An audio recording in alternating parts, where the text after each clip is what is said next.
ஒரு குடிசையில் அம்மாவும் ஒரு சிறுவனும் வசிச்சுக்கிட்டு இருந்தாங்க. அந்த குடிசையாக இருந்தாலும் அந்த சிறுவனோட அழகு அறிவு மட்டும் அதிகமாக இருந்துச்சு. அவன் வளர வளர அந்த அழகு அறிவு அவனுக்கு கூட அதிகமாக வளர்ந்துச்சு. இருந்தாலும் இது எல்லாத்தையும் பார்த்துக்கிட்டே இருந்த அந்த தாய்க்கு ஒரு விதமான கவலையும் வருத்தமாகவே இருந்துக்கிட்டு இருந்தா. இது எல்லாத்தையும் கவனிச்சுக்கிட்டே இருந்த அந்த சிறுவன் என்ன பண்ணுறான், அவங்க அம்மாட்ட கேட்குறான். என்ன கேட்டானா, ஏம்மா நீ எப்போவுமே ஒரு மாதிரி சோகமாகவே இருந்துக்கிட்டு இருக்க அப்படின்னு சொல்லி கேட்டான் அவன். இதை கேட்டோன்னு தாய் என்ன தெரியுமா பண்ணா, தன்னோட கண்ணெல்லாம் கலங்கிக்கிட்டு இப்போ சொல்கிறா.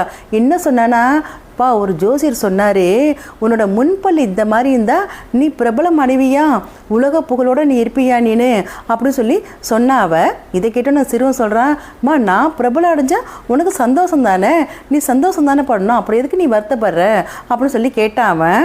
இப்போ அந்த தாய் கண் கலங்கிட்டே சொல்கிறான். என்ன சொன்னானா, எப்பா நான் மட்டும் இல்லை, எந்த தாயாக இருந்தாலும் தன்னோட பிள்ளை நல்ல நிலைமையில் இருக்கணும் தான் ஆசைப்படுவாங்க.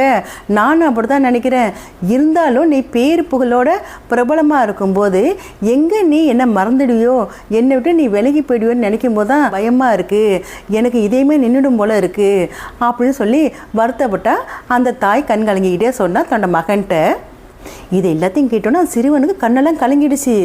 அவனுக்கு ஒரு மாதிரி ரொம்ப வருத்தமாக போச்சு. இந்த சிறுவனுக்கு என்ன பண்ணால் கண் கலங்குனதோட அப்படியே வெளியில் வீட்டை விட்டு வெளில போனான். வெளியில் போய் ஒரு மறைவான இடத்துக்கு போனான். மறைவான இடத்துல போய் ஒரு கல்லை எடுத்து என்ன பண்ணான்னா தன்னோட முன்பல்ல அப்படி இந்த கல்லாலேயே உடைச்சான். வலி தாங்க முடியாமல் இருந்தாலும் தன் தாய் படுற வேதனையை கண்டு என்ன பண்ணால் அந்த பல்லை உடைச்சான். அந்த முன்பல்ல ரெண்டுத்தையும் உடைச்சான். அப்படியே வாயில் ரத்தத்தோட வலியோட ரத்தத்தோடு நின்றுக்கிட்டு இருந்தான். எங்கே தன்னோட மகனை காணுமென்னு சொல்லிட்டு அந்த தாய் என்ன பண்ணா, அதை தேடிட்டு வந்தா. பார்த்தா அந்த சிறுவனோட வாயில் அப்படியே ரத்தத்தோட கையில் கல்லோடு நின்றுக்கிட்டு இருந்தான்.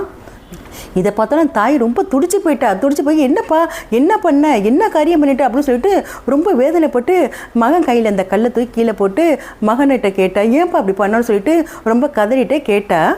இப்போ அதுக்கு அந்த மகன் என்ன தெரியுமா சொன்னா, அம்மா என்னோட பல்லு தான் உனக்கு மன வருத்தத்தை கொடுக்குதுன்னா இந்த பல்லே எனக்கு வேண்டாம், என்னோட பேரு புகழ் தான் உனக்கு மன வருத்த வேதனையை கொடுக்குதுன்னா எனக்கு அந்த பேரு புகழும் வேணாம், எனக்கு நீ மட்டும்தான் வேணும், எனக்கு வேறு எதுவுமே வேணாமா அப்படின்னு சொல்லிட்டு அவங்க அம்மாவை கட்டி தழுவுனா அந்த சிறுவன்.